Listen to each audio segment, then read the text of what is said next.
तो dear students, bar magnet के बारे में कुछ और इम्पॉर्टेंट बातें हम कर लेते हैं।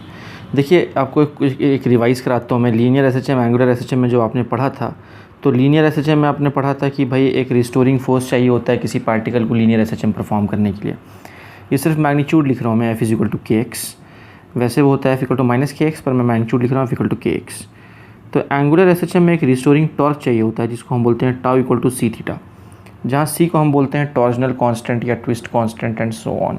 ठीक है, तो यहाँ रिस्टोरिंग फोर्स चाहिए, यहाँ रिस्टोरिंग टॉर्क चाहिए। उसके बाद स्टूडेंट्स यहाँ पे हमने पढ़ा था कि यहाँ पे जो हमारा ओमेगा होता है वो होता है √k/m। तो यहाँ पर हमारा ओमेगा क्या होता है स्टूडेंट्स, √k के जगह पर यहाँ कौन आ जाएगा, c आ जाएगा, और मास के जगह पर यहाँ कौन आ जाएगा, मोमेंट ऑफ इनर्शिया आ जाएगा। ठीक है, इस तरह से होता है। अब यहाँ पे ये जो ओमेगा है इसके जगह पर हम 2π/t रख सकते हैं। तो टाइम पीरियड हमारा क्या हो जाएगा, 2π√m/k, है ना। ये आपने पढ़ा है एसएचएम में। तो यहाँ पे टाइम पीरियड क्या हो जाएगा, 2π√, अगर यहाँ मास है तो यहाँ कौन होगा, मास के जगह पर I, और नीचे हमारा k के जगह पर कौन होगा, c। तो ये टाइम पीरियड का जनरल फॉर्मूला है एंगुलर एसएचएम के लिए। अब ये सब मैं आपको क्यों बता रहा हूँ, क्योंकि अब हम बार मैग्नेट को एसएचएम परफॉर्म करवाएंगे। यानी डियर स्टूडेंट्स, अगर हम किसी बार मैग्नेट को एक यूनिफॉर्म फील्ड के अंदर में रखते हैं, मान लीजिए ये एक इलाका है, ये एक रीजन है जहाँ यूनिफॉर्म मैग्नेटिक फील्ड इस तरह से एग्जिस्ट करती है ना। Uniform magnetic field parallel lines है और इक्वी स्पेस्ड है। मतलब डायग्राम उतना परफेक्ट नहीं बन रहा है, लेकिन आप समझ सकते हैं कि ये फील्ड को मैं क्या मान रहा हूँ, यूनिफॉर्म मान रहा हूँ। तो ये जो बार मैग्नेट है इसके ऊपर हमको पता है कि इसको इक्विलिब्रियम पोजीशन से अगर हम रोटेट करेंगे तो वापस से इसके ऊपर एक रिस्टोरिंग टॉर्क लगेगा, क्योंकि इधर m भी लगेगा। जैसे ना, अगर मान लीजिए यहाँ पर नॉर्थ पोल है तो ये +m है, और यहाँ पे अगर साउथ पोल है तो ये -m है इसकी पोल स्ट्रेंथ। तो इधर इस पे m भी इधर लगेगा और ऊपर वाले पे m भी उधर लगेगा, सच दैट रिस्टोरिंग टॉर्क इस पे एक्ट करेगा, जो कि इसको वापस इक्विलिब्रियम पोजीशन पे ले जाने की कोशिश करेगा। तो ये जो रिस्टोरिंग टॉर्क है, इस रिस्टोरिंग टॉर्क, अभी हमको पता है कि यहाँ पे जो टॉर्क लगता है वो क्या होता है, वो होता है mb sin थीटा। ये हम ऑलरेडी पढ़ चुके हैं इस बारे में। अगर यहाँ पे थीटा बहुत स्मॉल मान लिया जाएगी, भाई if theta is very small, तो उस केस में क्या हो जाएगा, उस केस में हम साइन थीटा को थीटा रख सकते हैं डिस्टेंस। ठीक है, तो उस केस में टाउ हो जाएगा mb × थीटा। ठीक है, तो अगर इसको हम कंपेयर करें, टाउ = c थीटा से कंपेयर करें, तो जो काम यहाँ c कर रहा है वही काम यहाँ कौन कर रहा है, mb कर रहा है। यानी कि जब हम टाइम पीरियड की बात करेंगे तो टाइम पीरियड हमारा क्या हो जाएगा, टाइम पीरियड हो जाएगा 2π√, अभी हमने फॉर्मूला देखा 2π√I/c। तो हम यहाँ पे बोल सकते हैं 2π√I/c के जगह पर mb। तो ये एक बड़ा ही इंपॉर्टेंट फार्मूला है डियर स्टूडेंट्स, जो आपको ध्यान में रखना है। This is the formula for time period of oscillation of a bar magnet placed inside a uniform magnetic field, है ना। ये मोमेंट ऑफ इनर्शिया किसका मोमेंट ऑफ इनर्शिया है, उस बार मैग्नेट का मोमेंट ऑफ इनर्शिया है, इस वाली एक्सिस के अबाउट। ये जो एक्सिस आपको नज़र आ रही है, उस एक्सिस के अबाउट उस बार मैग्नेट को जनरली हम एक रॉड के जैसा ट्रीट कर लेते हैं। ठीक है, तो मान लीजिए अगर उसको रॉड जैसा ट्रीट करते हैं तो I हमारा क्या हो जाएगा, ml²/12 हो जाएगा। ठीक है, तो ये I जो है वो बार मैग्नेट का मोमेंट ऑफ इनर्शिया हो जाएगा, ये बार मैग्नेट का मैग्नेटिक मोमेंट हो जाएगा, और ये जो एक्सटर्नल मैग्नेटिक फील्ड है उसकी वैल्यू है। ठीक है, तो ये एक इम्पॉर्टेंट फॉर्मूला है जो आपको ध्यान में रखना है, ये आगे हमको काम आएगा। ठीक है, तो ये बार मैग्नेट जो है बेसिकली वो एसएचएम परफॉर्म करेगा। तो ये जो बार मैग्नेट आपको दिख रहा है, ये बार मैग्नेट क्या परफॉर्म करेगा डियर स्टूडेंट्स, एसएचएम परफॉर्म करेगा। उस फिक्स एक्सिस के अबाउट वो इस तरह से ऐसा अबाउट द मीन पोजीशन वो क्या परफॉर्म करेगा, एसएचएम परफॉर्म करेगा। उसका टाइम पीरियड ये है। ठीक है, तो इस बात को आपको ध्यान में रखना है। चलिए कुछ और बातें हम देखते हैं। देखिए स्टूडेंट्स, ये कुछ मैंने इंपॉर्टेंट फार्मूला यहाँ आपके लिए नोट डाउन किया है, ये भी आपको काम आएगा। ये वही फार्मूला है जो आपने इलेक्ट्रिक डाइपोल के लिए भी पढ़ा हुआ है, वही फार्मूला बार मैग्नेट के लिए भी एप्लीकेबल है। बस कांस्टेंट बदल गया है। यहाँ पे कांस्टेंट हम μ0/4π यूज़ कर रहे हैं, वहाँ हम यूज़ किया करते थे 1/4πε0 या k, है ना। तो अगर मान लीजिए ये कोई बार मैग्नेट आपको यहाँ पे नज़र आ रहा है, और बार मैग्नेट के सेंटर से x दूरी पर एक्सिस के ऊपर एक पॉइंट है, तो इस पॉइंट पर जो मैग्नेटिक फील्ड है उसकी वैल्यू क्या है, उसकी वैल्यू ये इस फॉर्मूले से आपको मिल रही है। ठीक है, यहाँ पे बार मैग्नेट का जो टोटल लेंथ है वो 2l है ना। तो ये l और ये l, ठीक है, टोटल लेंथ 2l। और अगर ये bar magnet short bar magnet है, छोटा सा बार मैग्नेट है, तो फिर उस केस में ये फार्मूला यहाँ से मॉडिफाई होकर ये बन जाएगा, ठीक है। सिमिलरली अगर हम इक्वेटोरियल पॉइंट की बात करें, यानी परपेंडिकुलर बाइसेक्टर पे अगर कोई पॉइंट है वहाँ पे मैग्नेटिक फील्ड का पता लगाना है, तो उसका जनरल फार्मूला ये है और उसका जो मॉडिफाइड वर्जन है वो ये है, ठीक है। तो ये 4 फार्मूला हैं जो आपको ध्यान में रखने हैं। इनमें से कोई 2 भी ध्यान में रहा तो बाकी तो आप ऑलरेडी वहाँ से डिराइव कर सकते हैं। तो ये पॉज करके पहले आप ये कॉपी कर लें, और एक बार ये कॉपी हो जाए तो फिर उसके बाद आप पॉज करके ये कॉपी कर लें, और एक बार ये कॉपी हो जाए तो उसके बाद आप पॉज करके ये कॉपी कर लें, और एक बार ये कॉपी हो जाए तो फिर हम आगे बढ़ते हैं अपना अगला पॉइंट। और ये आर्बिट्ररी पॉइंट की बात हो रही है, एक arbitrary point of short bar magnet. Short bar magnet है मतलब यहाँ पे जो बार मैग्नेट का लेंथ है वो much smaller than small r है ना, मतलब ये बहुत दूर का पॉइंट है, ठीक है। सच दैट ये जो लाइन है वो एक्सिस के साथ कितना एंगल बना रहा है, थीटा एंगल बना रहा है, ठीक है। तो उसका मैग्नेटिक फील्ड का फॉर्मूला क्या होता है, ये होता है μ0/4πm/r³ 3 cos² थीटा + 1 का रूट अंडर, ठीक है। और यही आपने जो है इलेक्ट्रिक फील्ड के लिए पढ़ा था डियर स्टूडेंट्स, आर्बिट्ररी पॉइंट में आपने इलेक्ट्रिक फील्ड का पढ़ा था Kp/r³ into root under 3 cos² theta + 1, ये आपने पढ़ा था। तो यहाँ जो काम K कर रहा है वही काम यहाँ का कौन कर रहा है, μ0/4π कर रहा है। बाकी आपको ये फार्मूला याद ही होगा, ठीक है। इस बात को भी आपको ध्यान में रखना है। तो आप पॉज करके ये भी कॉपी कर लीजिए डियर स्टूडेंट्स। तो बच्चों जो हमारा अगला टॉपिक है उसको हम बोलते हैं एटॉमिक मैग्नेटिज्म, यानी हम ये जानना चाहते हैं कि मटेरियल्स के अंदर जो मैग्नेटिक प्रॉपर्टीज़ आती हैं वो आती कहाँ से हैं, माइक्रोस्कोपिक लेवल पे क्या हो रहा होता है वो हम जानने की कोशिश करेंगे। तो यहाँ पे फ़िलहाल हमने एक एटम लिया है, और इस एटम के अंदर हम देख रहे हैं डियर स्टूडेंट्स कि मान लीजिए ये जो एटम है, यहाँ पे इस एटम का ये न्यूक्लियस है, ठीक है। और यहाँ पर एक हमारा इलेक्ट्रॉन है, सच दैट इस इलेक्ट्रॉन की वेलोसिटी जो है किसी गिवन इंस्टेंट ऑफ टाइम पे v है। हम ऐसा मानते हैं कि इलेक्ट्रॉन जो है वो अपने ऑर्बिट के अंदर में यूनिफॉर्म सर्कुलर मोशन परफॉर्म कर रहा होता है। मेरे ख्याल से आपने बोर के पोस्टुलेट के अंदर भी ये पढ़ा होगा केमिस्ट्री में, या फिज़िक्स में भी पढ़ा होगा। अगर मॉडर्न फिज़िक्स आपने पढ़ लिया है तो मॉडर्न फिज़िक्स में भी ये चीज़ है, और अगर फिज़िक्स में नहीं भी पढ़ा है तो केमिस्ट्री में तो आपने पढ़ा ही होगा कि किस तरह से इलेक्ट्रॉन अपने ऑर्बिट के अंदर में कांस्टेंट स्पीड से गोल गोल घूमता रहता है, ऐसा हम अज्यूम करते हैं बोर के मॉडल के अंदर में। तो अब यहाँ पर ये जो ऑर्बिट का रेडियस है, इस रेडियस को मान लीजिए हम बोल देते हैं स्मॉल r, और ये इलेक्ट्रॉन इस तरह से ऐसे एंटी क्लॉकवाइज सेंस में घूम रहा है। तो हमें तो पता ही है कि अगर इलेक्ट्रॉन एंटी क्लॉकवाइज सेंस में घूम रहा है, इसका मतलब यहाँ पे ये करंट कैरिंग लूप के जैसा बिहेव कर रहा होगा, जहाँ पे जो करंट होगा वो क्लॉकवाइज घूम रहा होगा। हमको पता है कि इलेक्ट्रॉन के फ्लो की डायरेक्शन के ऑपोजिट जो है वो करंट की डायरेक्शन होती है, ऐसा कन्वेंशनली हम मानते हैं। तो क्योंकि इलेक्ट्रॉन यहाँ पे एंटी क्लॉकवाइज घूम रहा है तो करंट यहाँ पे क्लॉकवाइज एक घूम रहा होगा, और ये जो एटम है ये एक करंट कैरिंग लूप के जैसा बिहेव कर रहा है, एक छोटा सा करंट कैरिंग लूप के जैसा ये एटम बिहेव करता है। अब यहाँ पे डियर स्टूडेंट्स जो करंट यहाँ पे फ्लो हो रहा है, मतलब इस करंट को एक ख़ास नाम दिया गया है, इसको हम बोलते हैं ऑर्बिटल करंट। तो सबसे पहले हम बात कर रहे हैं यहाँ पे ऑर्बिटल करंट की,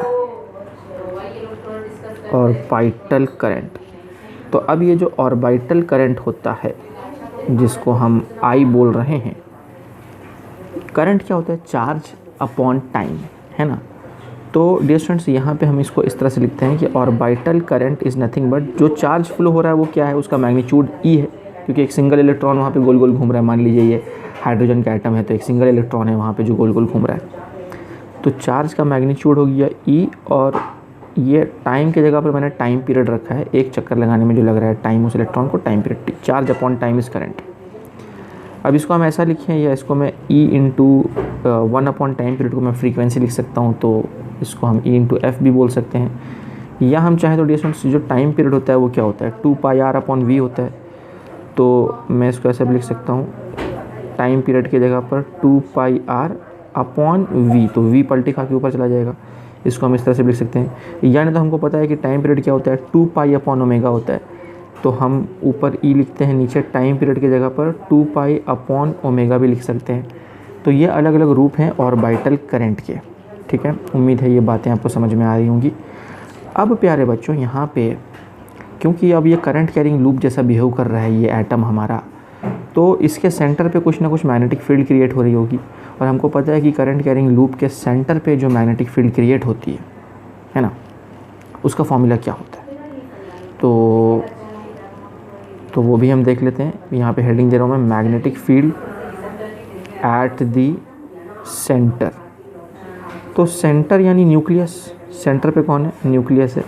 तो न्यूक्लियस वाली पोजीशन पे जो मैग्नेटिक फील्ड क्रिएट हो रही होगी वो मैग्नेटिक फील्ड क्या होगी, पहले जनरल फार्मूला देख लेते हैं। तो मैग्नेटिक फील्ड का जो हमारा जनरल फार्मूला है वो ये है कि भाई B = μ0/4π 2πI/r, है ना। तो अब आप इस फार्मूला को ऐसे लिखिए, या नहीं तो इसके लिखने के और भी मेथड्स, इसको कट करके भी हम लिख सकते हैं। मैं इसको चाहूँ तो ये कैंसिल आउट कर दूँ, यहाँ पे मैं आपको दिखाता हूँ इस तरह से। तो ये पाई कैंसिल कर सकते हैं और ये 2 2 तो ये μ0I/2r भी लिख सकते हैं, इसको हम μ0I/2r, ठीक है। तो मैं यहीं पे लिख देता हूँ। So this is nothing but μ0I/2r। अब स्टूडेंट्स यहाँ पे हम क्या कर सकते हैं कि ये जो I है ये ऑर्बिटल करंट है। तो हम ऑर्बिटल करंट के जितने भी हमने फॉर्म्स देखे हैं, इनमें से कोई भी फॉर्म हम उठा के यहाँ पे पुटअप कर सकते हैं, तो हमको उस टाइप का मिल जाएगा मैग्नेटिक फील्ड का वैल्यू। तो यानी कि हम यहाँ पे लिख सकते हैं कि magnetic field is nothing but μ0/2r, ये मैं ऐसे रख देता हूँ। और ऑर्बिटल करंट की जगह पर क्या रखना चाहेंगे हम, कुछ भी रख लीजिए डियर स्टूडेंट्स। ऑर्बिटल करंट की जगह पर आप E/T रख लीजिए, या आप चाहें तो ऑर्बिटल करंट की जगह पर आप EV/2πr रख लीजिए। मतलब इनमें से कुछ भी उठा के आप ऑर्बिटल करंट की जगह पर पुट कर सकते हैं, तो आपको उस तरह का रूप देखने को मिल जाएगा। मैं सारे रूप नहीं लिख रहा, अब मैंने 2 लिखे हैं, बाकी और 2 रूप आप यहाँ पे खुद से लिख सकते हैं, है ना। और अक्लमंद को तो इशारा काफ़ी होता है डियर स्टूडेंट्स, और आप तो कितने अक्लमंद हैं ना, तो कितनी अच्छी बात है। तो आप आगे के रूप आप खुद लिख लीजिए यहाँ पे। मैं अलग अलग रूप इसलिए बता रहा हूँ क्योंकि एग्ज़ाम में कोई भी एक फार्मूला आ जाएगा और बोलेंगे कि बताइए इनमें से कौन सा सही फार्मूला है, और रूप कोई भी हो सकता है। तो आप कंफ्यूज हो सकते हैं कि अरे मैंने तो कुछ और रूप पढ़ा था, यहाँ तो कुछ और दिख रहा है। तो इसीलिए मैं सारे रूप बता दे रहा हूँ। इसमें से आप मॉडिफाई करके जो भी रूप क्वेश्चन में दिया है वैसा आप करके क्रॉस चेक कर सकते हैं, ठीक है। तो उम्मीद है कि ये बात आपको समझ में आई होगी, ठीक है। अब हमको पता है कि जब करंट वहाँ पे आ गया है, वो करंट कैरिंग लूप जो होता है, तो किसी भी करंट कैरिंग लूप में वो एक डाइपोल जैसा बिहेव करता है और उसका कुछ ना कुछ मैग्नेटिक मोमेंट होता है। तो करंट कैरिंग लूप का जो मैग्नेटिक मोमेंट होता है उसकी भी हम चर्चा कर लेते हैं। तो यहाँ पर उसको हम बोलते हैं dear students orbital magnetic moment, orbital magnetic moment of the electron, ठीक है। वो इलेक्ट्रॉन गोल गोल घूम रहा है, या करंट कैरिंग लूप वो एटम के अंदर का है ना, जिसको फिलहाल हम m से रिप्रेजेंट कर रहे हैं। तो हमको पता है कि जो मैग्नेटिक मोमेंट होता है उसका फॉर्मूला क्या होता है, NIA होता है। वैसे तो वो NIA होता है। यहाँ पे नंबर ऑफ़ लूप कितना है dear students, number of loop तो एक ही है ना, यहाँ पे सिंगल लूप है ना, तो ये तो 1 हो जाएगा। और अब ये सिंपली बचेगा I/A। अब ये जो करंट है यहाँ पे कौन सा करंट रखेंगे, हाँ ऑर्बिटल करंट जो अभी हमने यहाँ पे पढ़ा है। ये जो सारे रूप हमने देखे इनमें से कोई भी आप रूप उठा के यहाँ पे पुटअप कर सकते हैं, ठीक है। तो अब यहाँ पे मान लीजिए मैं इनमें से कोई एक रूप यहाँ पे यूज़ करता हूँ। तो मान लीजिए मैं ऑर्बिटल के लिए ये वाला यूज़ कर रहा हूँ, मैं EV/2πr यूज़ कर रहा हूँ मैं, ठीक है। तो I के जगह पर मैं रख रहा हूँ EV/2πr। और ये जो एरिया है ये एरिया ऑफ द लूप है, तो लूप का एरिया क्या होगा, πr², सर्कुलर लूप है ना। अब यहाँ पे हम ये r और ये r कैंसिल आउट कर देंगे, ये पाई और पाई कैंसिल आउट हो जाएगा। तो ये अल्टीमेटली क्या हो जाएगा, EV/2 है ना। तो देयरफॉर ऑर्बिटल मैग्नेटिक मोमेंट क्या आ गया, ये चार्ज ऑफ इलेक्ट्रॉन, ये स्पीड ऑफ इलेक्ट्रॉन, ये radius of the orbit divided by 2, ठीक है। So this is the orbital magnetic moment, यानी वो करंट कैरिंग लूप जो एटम जो है वो उसको एटॉमिक डाइपोल बोलते हैं। मतलब हर एटम का एक अपना नेट मैग्नेटिक मोमेंट होता है इलेक्ट्रॉन के गोल घूमने की वजह से। हर एटम के पास, फिर से रिपीट कर रहा हूँ मैं, हर एटम के पास अपना एक नेट मैग्नेटिक मोमेंट होता है। हर एटम एक डाइपोल के जैसा बिहेव करता है, क्योंकि हर एटम अपने आप में एक करंट कैरिंग लूप है। हर एटम एक करंट कैरिंग लूप है, इसीलिए हर एटम का अपना अपना एक डाइपोल मोमेंट होता है, ठीक है। डाइपोल मोमेंट होता है जो कि इस फॉर्मूला से दिया गया EV/2, ठीक है। तो अब डियर स्टूडेंट्स यहाँ पर इसको भी मैं अलग अलग रूप में भी लिख सकता हूँ। जैसे मैंने तो यहाँ पे फ़िलहाल ऑर्बिटल करंट का ये वाला फार्मूला यूज़ किया। अगर मैं ऑर्बिटल करंट का कोई दूसरा फार्मूला यूज़ करूँगा तो फिर दूसरे रूप भी हम इसके दूसरे रूप में भी कन्वर्ट करके लिख सकते हैं, ठीक है। तो मैं बाकी रूप यहाँ नहीं लिख रहा, आप इक्वल टू देके बाकी रूप भी यहाँ पे खुद से लिख लीजिए डियर स्टूडेंट्स, ठीक है। तो ये तो बात हो गई ऑर्बिटल मैग्नेटिक मोमेंट की। अब हम बात करते हैं relation between magnetic moment and angular momentum. तो हम बात कर रहे हैं relation between magnetic moment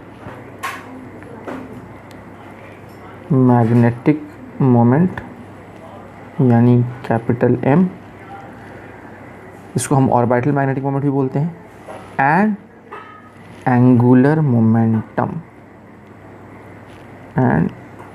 momentum. देखिए इलेक्ट्रॉन का कुछ ना कुछ मास होता है ना डियर स्टूडेंट्स, तो अगर मास है तो एंगुलर मोमेंटम भी होगा। इलेक्ट्रॉन का अगर कुछ मास है तो एंगुलर मोमेंटम भी होगा। तो हमको पता है सिंगल पार्टिकल के लिए जो एंगुलर मोमेंटम होता है वो क्या होता है, वो होता है mvr। और बोर ने अपने पोस्टुलेट में बताया है कि इलेक्ट्रॉन सिर्फ उन्हीं ऑर्बिट्स में घूम सकता है जिन ऑर्बिट्स का एंगुलर मोमेंटम इंटीग्रल मल्टीपल हो h/2π का, जहाँ पे where n is 1 2 3 4 and so on, depending कि कौन से ऑर्बिट में वो इलेक्ट्रॉन घूम रहा है, ठीक है। तो ये एंगुलर मोमेंटम का फॉर्मूला है इस तरह से बोर के पोस्टुलेट से। बोर का दूसरा पोस्टुलेट डियर स्टूडेंट्स है ना, सेकंड पोस्टुलेट। आप चाहें तो वो पोस्टुलेट खोल के वापस क्रॉस चेक भी कर सकते हैं। Angular momentum is NH/2π। Chemistry में एटॉमिक स्ट्रक्चर के अंदर में आपने बोर के पोस्टुलेट पढ़े हैं, बोर का मॉडल निकालिए और वहाँ पे आप NCERT में देखिए, ये फार्मूला आपको वहाँ पे भी मिल जाएगा, ठीक है।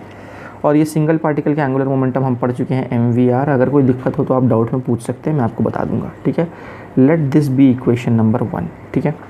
अब देखिए हमने अभी जो मैग्नेटिक मोमेंट का फॉर्मूला डिराइव किया वो क्या है, EVR/2। तो मैं उसको यहाँ लिख रहा हूँ, magnetic moment is nothing but EVR/2। अब मैं क्या कर रहा हूँ, मास से इसको मल्टीप्लाई और डिवाइड कर देता हूँ। तो मास से मल्टीप्लाई किया, मास से डिवाइड किया। ये किसका मास है, बेसिकली इलेक्ट्रॉन का मास है। यानी कि जो ऑर्बिट के अंदर हमारा इलेक्ट्रॉन घूम रहा है ना गोल गोल, उस इलेक्ट्रॉन का ये मास है, ये उसकी वेलोसिटी और ये उसका रेडियस है, ठीक है। तो मास से मल्टीप्लाई डिवाइड किया। अब ये क्या हो जाएगा, ये अंदर जाके इस तरह से मैं लिख रहा हूँ E इंटू ये हो जाएगा mvr/2 टाइम्स m। उम्मीद है ये बात आपको समझ में आ रही है। बस रीअरेंज करके लिखा और कुछ नहीं किया यहाँ पे। अब यहाँ पे आप देखिए इस mvr के जगह पर मैं क्या लिख सकता हूँ, mvr के जगह पर मैं लिख सकता हूँ L लिख सकता हूँ।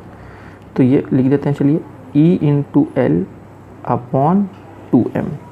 तो ये देखिए ये क्या आ गया, ये मैग्नेटिक मोमेंट और एंगुलर मोमेंटम के बीच का रिलेशनशिप आ गया है उस इलेक्ट्रॉन के लिए जो गोल गोल घूम रहा है उस एटम के अंदर में, ठीक है। तो इसको चलिए मैं अच्छे से लिख देता हूँ, m is equal to EL/2m। तो यहाँ पर dear students magnetic moment m is equal to EL/2m। इसको हम वेक्टर फॉर्म में भी लिखते हैं डियर स्टूडेंट्स इस तरह से, -EL/2m। अब आप सोचेंगे ये माइनस साइन क्यों आ गया। माइनस साइन बता रहा है कि मैग्नेटिक मोमेंट और एंगुलर मोमेंटम की दिशा ऑपोजिट है ना। ये माइनस साइन बता रहा है कि इसकी दिशा और इसकी दिशा ऑपोजिट है एक दूसरे के। तो वो ऑपोजिट क्यों है डियर स्टूडेंट्स, आइए देख लेते हैं। देखिए अगर इलेक्ट्रॉन इस तरह से घूम रहा है ऐसा, ठीक है, ये हमारा इलेक्ट्रॉन है यहाँ पे और इसकी वेलोसिटी टेंजेंशियल ऐसी है और ये इस तरह से घूम रहा है, ठीक है, एंटी क्लॉकवाइज सेंस में। तो एंगुलर मोमेंटम की दिशा किधर होगी, एंगुलर मोमेंटम की दिशा हमको पता है, या तो आप लगा लीजिए एंगुलर मोमेंटम के लिए r×p, है ना। तो हमारा r किधर है, r इधर है और हमारा p किधर है, p हमारा उधर ही तो जिधर वेलोसिटी होती है। तो आप r×p करेंगे तो आपको ये आउटसाइड द प्लेन मिल जाएगा, या नहीं तो आप चाहें तो यहाँ पे L=I⍵ भी लगा सकते हैं। देखिए पार्टिकल एंटी क्लॉकवाइज सेंस में घूम रहा है ना, मतलब पार्टिकल इस तरह से घूम रहा है। तो अपने फिंगर्स को ऐसा कर्ल कीजिए आप, तो आप इस सेंस में फिंगर्स को कर्ल कीजिए तो थंब की दिशा किधर मिलेगी, थंब हमको आउटसाइड द प्लेन मिलेगा, ठीक है। तो थंब हमको आउटसाइड द प्लेन मिलेगा, तो इसीलिए हम बोलेंगे कि एंगुलर मोमेंटम जो है वो आउटसाइड द प्लेन है। But what about the magnetic moment. अब मैग्नेटिक मोमेंट के लिए करंट की दिशा देखते हैं। देखिए मैग्नेटिक मोमेंट इस तरह से, मैग्नेटिक मोमेंट क्या होता है, I × A होता है ना। तो चलिए मैग्नेटिक मोमेंट आपको बताता हूँ मैं। तो करंट कैसा घूम रहा है, अगर इलेक्ट्रॉन एंटी क्लॉकवाइज है तो करंट क्लॉकवाइज है, ये हमारा करंट है क्लॉकवाइज। तो आप करंट की दिशा में फिंगर्स को कर्ल कीजिए तो थंब आपको अंदर पॉइंट करेगा, यहाँ पे थंब अंदर पॉइंट करेगा, यानी मैग्नेटिक मोमेंट अंदर होगा। ठीक है, आप पोल्स भी इमेजिन कर सकते हैं एंटी क्लॉकवाइज। क्लॉकवाइज मतलब ऊपर में कौन सा पोल है, ऊपर में हमारा नॉर्थ पोल है और नीचे में साउथ पोल है, तो सॉरी ऊपर साउथ है नीचे नॉर्थ है, तो साउथ से नॉर्थ है ना, इस तरह से भी आप देख सकते हैं। तो हाँ जी, तो डियर स्टूडेंट्स मैं आपको ये बताना चाह रहा था अल्टीमेटली कि एंगुलर मोमेंटम के लिए फिंगर्स को ऐसे कर्ल करना है और मैग्नेटिक मोमेंट के लिए फिंगर्स को ऐसे कर्ल करना है। तो फिर जाहिर सी बात है, एक केस में थंब ऊपर पॉइंट करेगा, दूसरे केस में थंब नीचे पॉइंट करेगा, तो दोनों की डायरेक्शंस ऑपोजिट आ गई। आपको बात समझ में आ रही है, दोनों एक्सियल वेक्टर्स हैं, दोनों की डायरेक्शन एक दूसरे के ऑपोजिट है, इसीलिए यहाँ पे ये माइनस साइन लिया है हमने। ठीक है, तो मुझे उम्मीद है कि ये बात आपको समझ में आ गई होगी स्टूडेंट्स। ठीक है, यहाँ पर मैं आपको ये भी बता दूँ कि हाँ, कि यहाँ पर डियर स्टूडेंट्स अगर मैं इसको ऐसा लिखना चाहूँ, मैं अगर इसको लिखूँ, सिर्फ मैग्नीट्यूड लिख रहा हूँ m/L, तो उसका मैग्नीट्यूड आएगा E/2m। ठीक है, तो ये जो E/m है इसको हम स्पेसिफिक चार्ज भी बोलते हैं, यानी चार्ज पर यूनिट मास को ही हम स्पेसिफिक चार्ज भी बोलते हैं, स्पेसिफिक चार्ज। ये शायद आपको मालूम भी होगा, केमिस्ट्री में ये बार बार यूज़ होता है ये टर्म स्पेसिफिक चार्ज। ठीक है, तो जैसा कि हमने देखा कि यहाँ पर जो हम देख रहे हैं m/L इज़ E/2m, तो देखिए m/L इज़ E/2m और ये पूरा का पूरा रेशियो कांस्टेंट है। आप देखिए, क्योंकि charge of electron, mass of electron और ये तो 2 है, तो ये सारी चीज़ें कांस्टेंट है, तो ये रेशियो की एक फ़िक्स वैल्यू होती है ना, दिस इज़ कांस्टेंट, और इसकी एक फ़िक्स वैल्यू होती है जो कि होती है डिस्टेंस 8.8 इंटू 10⁻10। आप चाहें तो ये वैल्यूज़ पुटअप करके क्रॉस चेक भी कर सकते हैं। ये सारी वैल्यूज़ आपको पता ही है, इलेक्ट्रॉन का चार्ज आपको पता है, इलेक्ट्रॉन का मास आपको पता है, ये वैल्यूज़ आप पुटअप करके क्रॉस चेक कर सकते हैं, इतना आंसर आ रहा है कि नहीं। आप भूल भी गए अगर मान लीजिए ये वाली वैल्यू, तो आपको ये भी याद रहा तो आप यहाँ पुट करके अप्रॉक्सीमेट वैल्यू ला सकते हैं। ठीक है, अब देखिए इसका यूनिट क्या हो जाएगा। अब यहाँ से यूनिट पता लगाएंगे तो मुश्किल हो जाएगी आपको, तो पता लगाने के लिए आप इसको यूज़ कीजिए। ऊपर चार्ज है, नीचे मास है, यानी ये क्या हो जाएगा, कूलम पर केजी, है ना। यानी ये जो m/L है इसको हम बोलते हैं जायरोमैग्नेटिक रेशियो, इसको एक ख़ास नाम दिया गया है, इसको हम बोलते हैं जायरोमैग्नेटिक रेशियो बोलते हैं डिस्टेंस इसको।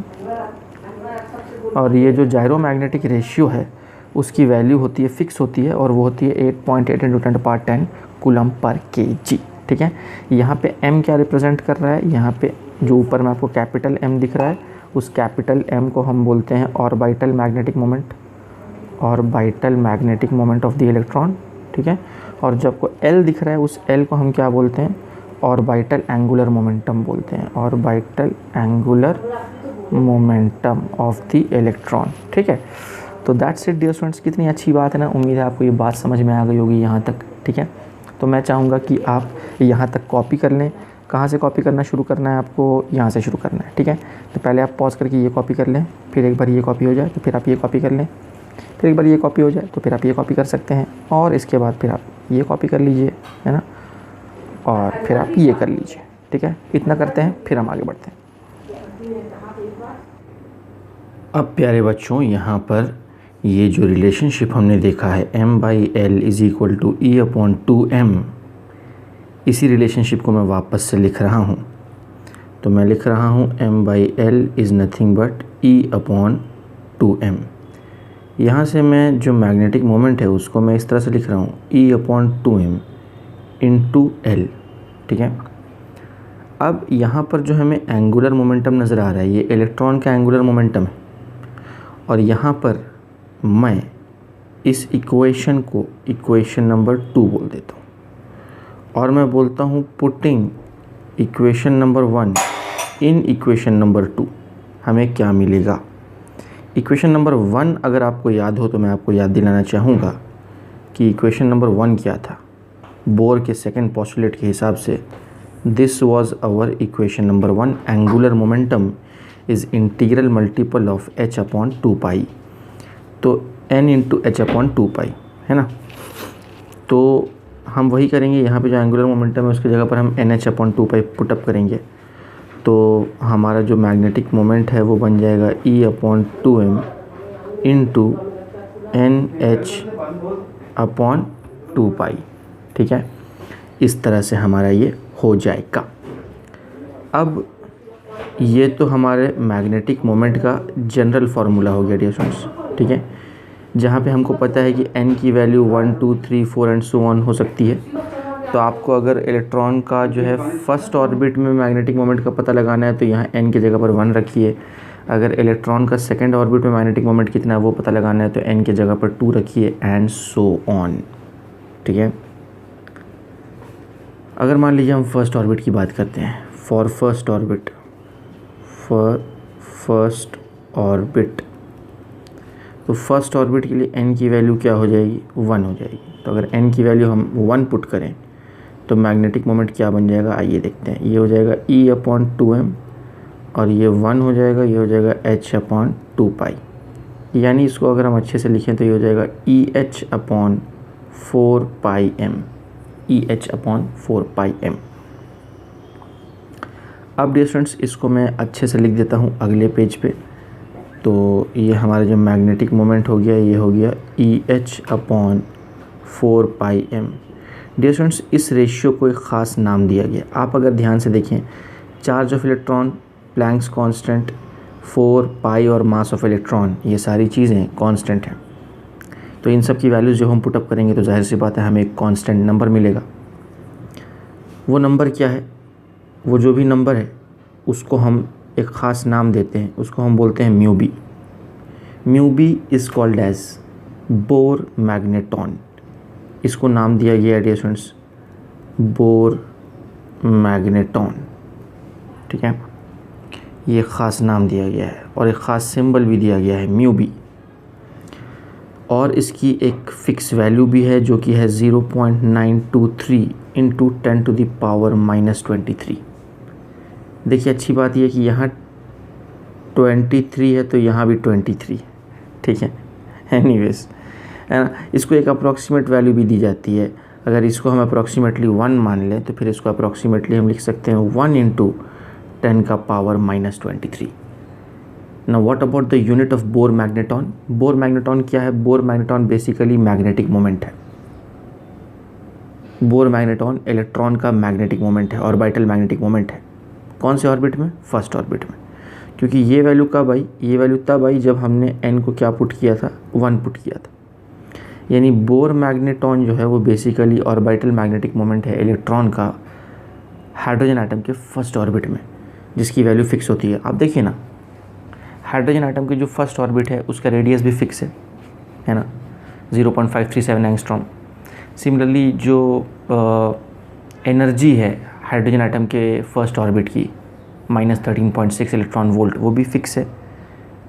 तो फर्स्ट ऑर्बिट के लिए सारी चीज़ें जो हैं उनकी फ़िक्स कुछ वैल्यूज़ हैं, स्टैंडर्ड वैल्यूज़ हैं। वैसे ही फर्स्ट ऑर्बिट में इलेक्ट्रॉन का जो मैग्नेटिक मोमेंट है उसकी वैल्यू भी फिक्स है डियर स्टूडेंट्स, जो कि इस तरह से। यूनिट की अगर हम चर्चा करें तो भाई इसकी यूनिट क्या होगी, तो इसका यूनिट तो वही होगा जो मैग्नेटिक मोमेंट का यूनिट है। और हमें पता है कि मैग्नेटिक मोमेंट का जो यूनिट होता है डियर स्टूडेंट्स वो क्या होता है, वो होता है एम्पियर इंटू मीटर स्क्वायर, है ना।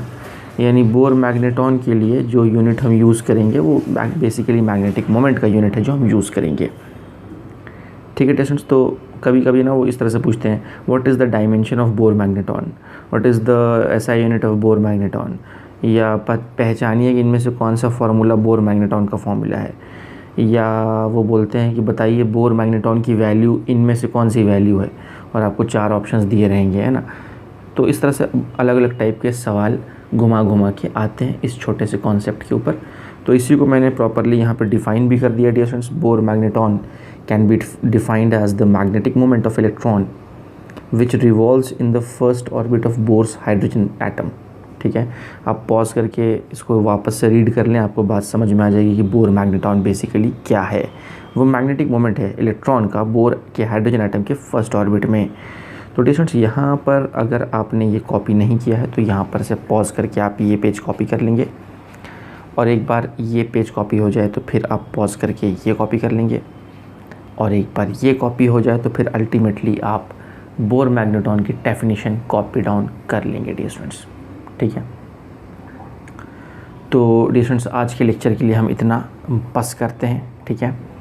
कुछ और प्यारी प्यारी चीज़ें हैं जो हम पढ़ेंगे अपने अगले लेक्चर में। मीनवाइल आपको जो भी डाउट्स हैं वो आप मुझसे पूछ सकते हैं।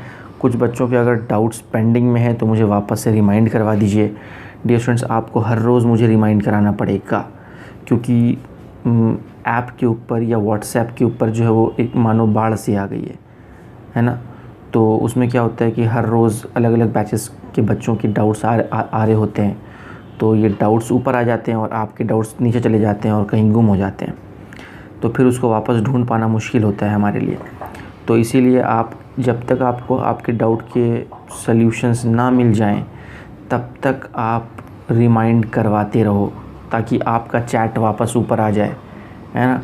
Sir my doubt is pending बोल के आपको रिमाइंड कराना पड़ेगा डियर स्टूडेंट्स, ठीक है। इतना तो कर ही सकते हैं ना, है कि नहीं। तो यस डियर स्टूडेंट्स, चलिए बच्चों कुछ प्रॉब्लम्स हम देख लेते हैं अब। तो ये एक प्रॉब्लम हमारे सामने है। Magnetic moment of an orbital electron in first orbit is mu B, then magnetic moment of that electron in the third orbit will be. आप खुद से भी ट्राई कर सकते हैं इस सवाल को। आइए देखते हैं।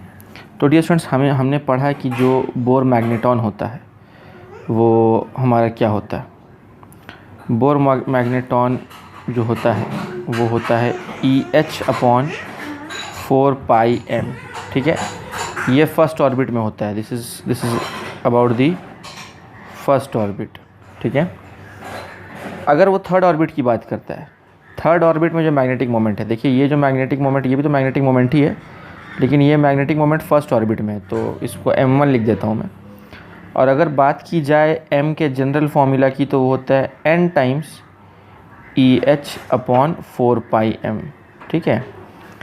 तो अगर हम थर्ड ऑर्बिट की बात करें तो थर्ड ऑर्बिट में m3 क्या हो जाएगा, m3 हो जाएगा 3 टाइम्स EH/4πm।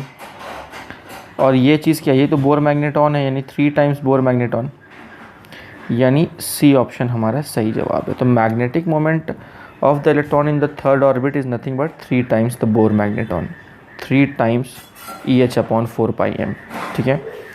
तो उम्मीद है कि आपको ये बात समझ में आई होगी। अगर आप कॉपी करना चाहें तो आप पॉज करके कॉपी भी कर सकते हैं। चलिए देखते हैं अगला सवाल।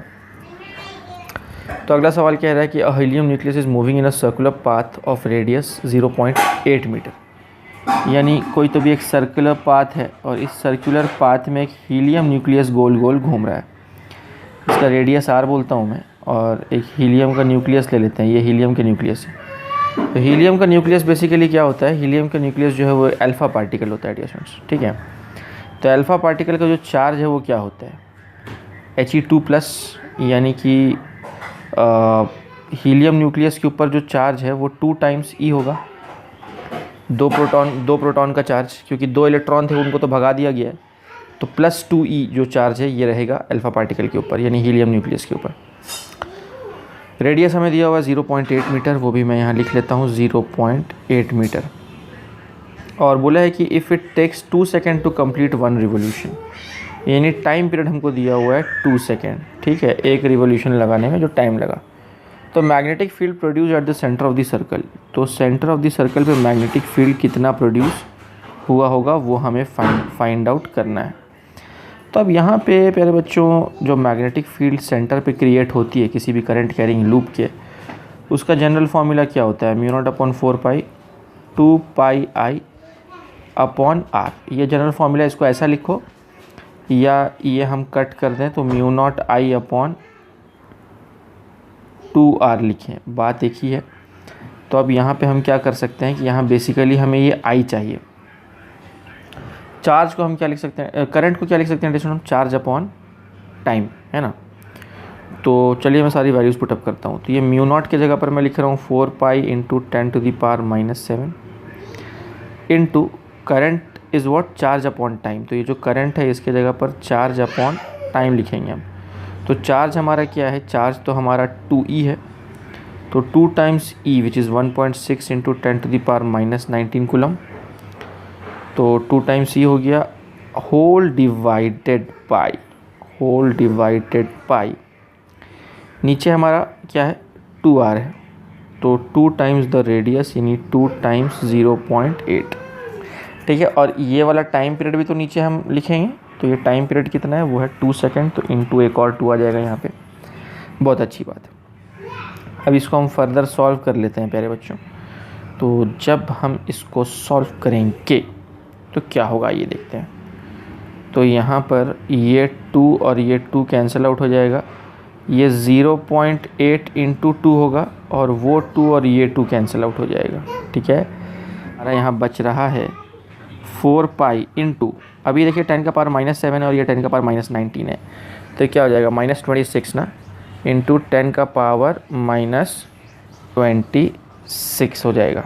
ठीक है, पर अगर हम ऑप्शंस देखें तो ऑप्शंस तो म्यू नॉट के ही टर्म्स में, आप देखिए म्यू नॉट हमें दिख रहा हो, तो इसका मतलब है कि म्यू नॉट की वैल्यू हमें पुट नहीं करनी होगी। तो यहाँ पे जो हमने म्यू नॉट की वैल्यू पुट की है ये हम पुट नहीं करते हैं और उसकी जगह पर म्यू नॉट ही रहने देते हैं। तो फिर ये क्या हो जाएगा, ये हो जाएगा म्यू नॉट, यहाँ पे लिख रहा हूँ मैं म्यू नॉट इंटू ये वाला 10 का पावर -19 टेस्ला। ठीक है, तो कौन सा ऑप्शन मैच कर रहा है डिस्टेंस, पहला ऑप्शन हमारा यहाँ पे मैच कर जा रहा है। तो उम्मीद है ये बात आपको समझ में आई होगी किस तरह से हमने इसको सॉल्व किया है। आप चाहें तो पॉज करके कॉपी कर लें, फिर हम आगे बढ़ सकते हैं।